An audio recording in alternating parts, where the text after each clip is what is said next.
नहमदुहु व नसल्ली अला रसूलिल करीम अम्मा बाद अऊज़ु बिल्लाहि मिनश शैतानिर रजीम बिस्मिल्लाहिर रहमानिर रहीम लक़द कान लकुम फ़ी रसूलिल्लाहि उस्वतुन हसनह अल उलमा वरसतुल अंबिया। जब हिंदुस्तान को खून की जरूरत पड़ी, जब हिंदुस्तान को खून की जरूरत पड़ी, सबसे पहले ही गर्दन हमारी कटी। जब हिंदुस्तान को खून की जरूरत पड़ी, सबसे पहले ही गर्दन हमारी कटी। आज कहते हैं हमसे ये अहले वतन, ये वतन हमारा है तुम्हारा नहीं। स्टेज पर जलवागर मुहतरम और मुअज़्ज़ज़ असातिज़ा किराम और नाज़रीन आला साहब दामत बरकातहुम और मेरे सामने अज़ीज़ तलबा व तालिबात, आज हमारे दिलों के अंदर इतनी खुशी है जो ज़ुबान से बयान से बाहर है और हर एक के चेहरों से वो खुशी बिल्कुल आया और बया है। आप किसी से भी पूछ लीजिए कि ये खुशी हमें जो मिली है किसी तोहफे में नहीं मिली है, किसी भेंट में नहीं मिली है ये खुशी, बल्कि ये खुशी जो हमारे दिलों के अंदर जो उमड़ रही है और हमारे जुबान पर जो आ रही है। और कई लोगों ने उस खुशी के इज़हार के लिए बातें भी कही है हमारे असातिज़ा में से, और कई बच्चों ने बात कही है। ये इस खुशी के अंदर इस खुशी का बैकग्राउंड कोई ऐसा नहीं बस हम दो चार बातें कह दें, 2-4-10 मिनट की बातें कह दें और ये खुशी और उसका बैकग्राउंड जो है जाहिर हो जाए, पता चल जाए। मैं अगर आप हजरात को इस खुशी का बैकग्राउंड पेश करने जाऊं, बस मंजर दिख रहा हूं तो वाक़ईतन सच कहता हूं एक पूरी की पूरी दास्तान छप जाएगी। मगर मुझे उस दास्तान के ऊपर नहीं जाना, मुझे तो बतलाना ये है कि आज हम आज़ादी की जिंदगी जी रहे हैं।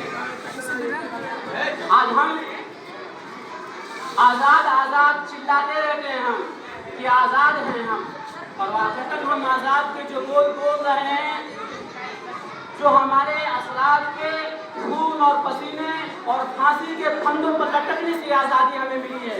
क्या वाक़ईतन हम आज़ाद हैं? क्या जो आज़ादी हमारे असलाफ ने, हमारे उलमाए किराम ने, मुजाहिदे इस्लाम ने जो खून बहा करके जो आज़ादी हमारे लिए की थी, कुर्बानियाँ दे करके आज़ादी हमारे लिए ली थी, जो वो आज़ादी मिलवानी बिल्कुल वैसी वैसी है कि नहीं मिले। भाई आपको भले कुछ ऐसा लगे कि आज़ादी है, मगर मैं तो कह रहा हूँ आज भी हम गुलामों की ही जिंदगी जी रहे हैं।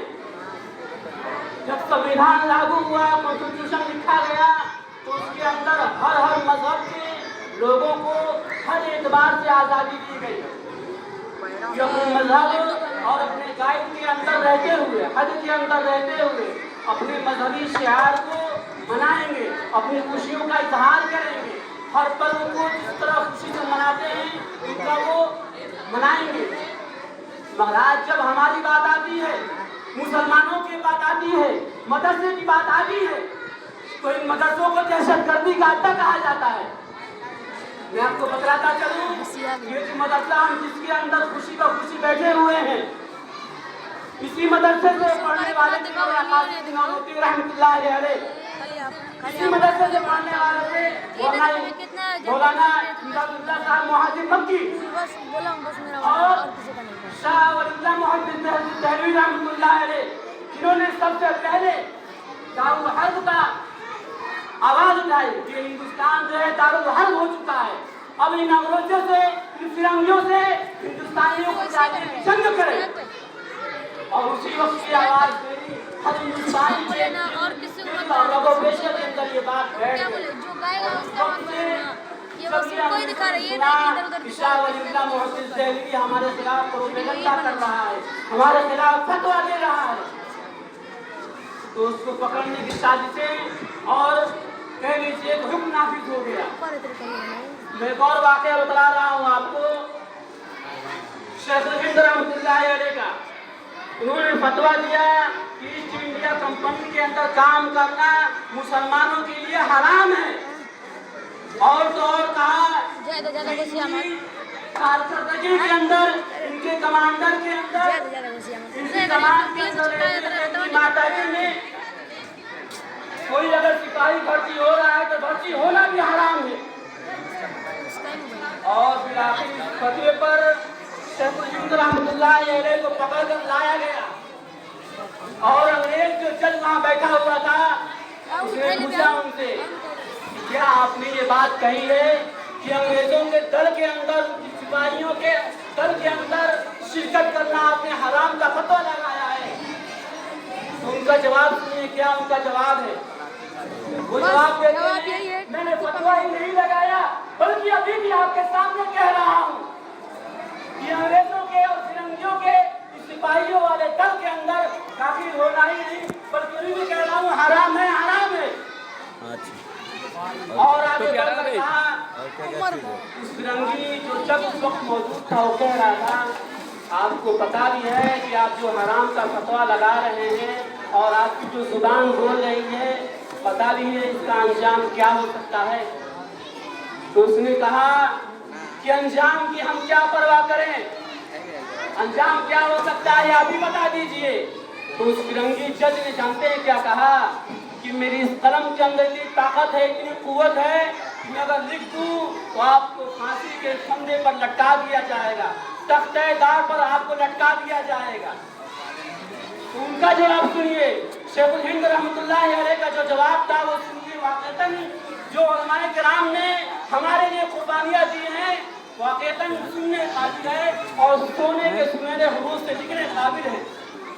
शेखुल हिंद रहमतुल्लाह अलैह कहते हैं, तू हमारे जिगर को न दे, हमारी हिम्मत को न दे। ये बंदा जो तेरे सामने खड़ा है, जब देवबंद से चला था तो उसी वक्त ये कफन का कपड़ा है उसी वक्त अपने साथ ले लिया था और लहराते हुए दिखाए अंग्रेज के सामने। और तो और जब यही मैदान के अंदर दिल्ली से चांदनी चौक तक का कोई ऐसा दरख्त, कोई ऐसी गली, कोई ऐसा कूचा बाकी न था जहाँ उलमाए किराम की लाशों को ढेर न लगाया गया। 14,000 के करीब उलमाए किराम की लाशों को बतलाया जाता है कि हर पेड़ की शाखों पर उलमाए किराम की सरों को वहां लटकाया गया था। मेरे अल्फाज नहीं निकल रहे हैं, मैं खुशी के अंदर बोल रहा हूँ और मैं खुद उस दारुल उलूम देवबंद का कह लीजिए मुहाफिज और आपके सामने भी कोई बात कह रहा हूँ मैं, मगर जज्बे ऐसे हैं कोई बात कह नहीं पा रहा। और वही नहीं, उनसे आगे बढ़ करके और बहुत सारी जंगें हुई, जैसे कि मौलाना तसव्वुर साहब दामद बरकातहू आलिया ने कहा कि हमें तो बस इतना ही बतलाया जाता है कि 1857 तक जंग हुई और उस जंग के बाद 1947 के अंदर हमें आज़ादी मिल गई और हम खुशी व खुशी चांद रोशाना आज़ाद होकर के इस हिंदुस्तान के अंदर रहने लगे। मगर हमें 1857 से पहले की जो जंगें थी, आखिर वो तारीख, वो हिस्ट्री कहाँ गायब हो गई? क्या उसके अंदर मुसलमानों का किरदार नहीं रहा? मैं बता दूं, शाह जफर, इसका मास्टर शाहिद साहब ने तस्करा किया कि अंग्रेजों ने 19 बेटे उस शाह जफर के थे, बहादुर शाह जफर के 19 बेटे थे और बेइज्जती और जवामर्दी और जुर्रतमंदी का आलम देखिए कि 19 बेटों को सर कलम करके फिरंगियों ने उनके सामने नाश्ते पेश किया, परोसा। और फिरंगी ने पूछा बहादुर शाह जफर से कैसा लग रहा है? बहादुर शाह जफर से पूछा ये 19 बेटों के जो सर हैं आपके सामने जो नाश्ते के बतौर पेश किए जा रहे हैं, आपको कैसा लग रहा है? सोचिए कैसा वो बाप रहा होगा जिसके सामने उसके 19 बेटों को दस्तरी के अंदर कलम करके सर जो है पेश किया जा रहा हो नाश्ते के लिए। क्या उसकी जुबान और उसके दिल पे क्या गुजर रही होगी? और जानते हैं उनके अल्फाज क्या थे बहादुर शाह जफर के? वो कह रहे हैं अल्हम्दुलिल्लाह इस जमीन के लिए, इस मिट्टी के लिए, इस जिंदा हिंदुस्तान के लिए मेरे 19 बेटों की कुर्बानी हुई। मैं खुदा वहदहुल्ला शरीक का शुक्रगुजार हूँ मैं। और आज हम सीना ठोक करके अपने आप को आज़ाद होने का हम जो है जश्न मनाते हैं। मैं सीना ठोक कर कह रहा हूँ आज भी हम गुलाम हैं। जो दस्तूर, जो हुकूक, जो आज़ादी हमें मिलनी चाहिए वो नहीं मिल रही। आए दिन इस्लाम के ऊपर कोई ना कोई पाबंदी लगती है। कभी कहा जाता है कि अजान मत दो, कभी कहा जाता है कुरान के अंदर ये जो आयात है इनको मिटा दो, कभी कहा जाता है कि अजान के लिए जो माइक इस्तेमाल किया जा रहा है आवाज बड़ी ज्यादा है, इसको स्लो करो, डाउन करो। बताइए, कॉन्स्टिट्यूशन और संविधान ने हमारे लिए हुकूक के सारे दरीचे खोल दिए थे, मगर आज जब बात आजादी की आती है बस नाम की आजादी है मेरे अजीजों। और वही नहीं बल्कि अगर कहीं मुसलमान मिल जाता है गाय बगाए तो उसे पकड़ कर पीटा जाता है। क्यों? इसलिए कि एक दाढ़ी टोपी वाला है। और तो और इसे दहशतगर्द और आतंकवादी का भी नाम दिया जाता है। आप खुद सोचिए कि हम आजाद देश के अंदर रह रहे हैं, जिस देश के अंदर गंगा जमुना बह रहे थे, जिसके अंदर कोई आता खुशी खुर्रम होकर घूमता था। महाराज जो आजादी के सिर्फ बोल बोले जा रहे हैं बस बोल ही तक है, आजादी का बिल्कुल नामो निशान नहीं है। ये भी वीडियो में आना चाहता है तो आगे आएगा सामने। बात बहुत है और मेरी आवाज भी जो है कह लीजिए थोड़ी सी डाउन हो रही है। कहना बहुत कुछ चाहता हूँ, दर्द बहुत सारा है इस आज़ादी को लेकर के, दर्द बहुत सारे हैं जो मर रहे हैं। मैं अंदर से सुन रहा हूँ ये आज़ादी जो मिली है हमें भीख के अंदर मिली है, बल्कि हमारे पुरखों ने, हमारे असलाफ ने इसके लिए खून बहाया है। मगर अफसोस होता है हमें कोई कह देता है कि देश का गद्दार है और वो हमसे वफादारी का सर्टिफिकेट मांगते हैं, जिनका आजादी के अंदर कोई नामो निशान नहीं, वो हमसे वफादारी का और उस जंग के अंदर वफादारी का सबूत मांगते हैं। बातें बहुत सारी हैं, मैं एक ही शेर पर अपनी बात को खत्म करूंगा। जिन चिरागों को हमने बुझा दिया था उन बुझे चिरागों को जलाएंगे तो रोशनी होगी। अल्लाह ताला हमें और आपको कहने सुनने ज़्यादा अमल करने की तौफीक अता फरमाए। मिठाई खाया हो दिया हो। मिनल्लाह।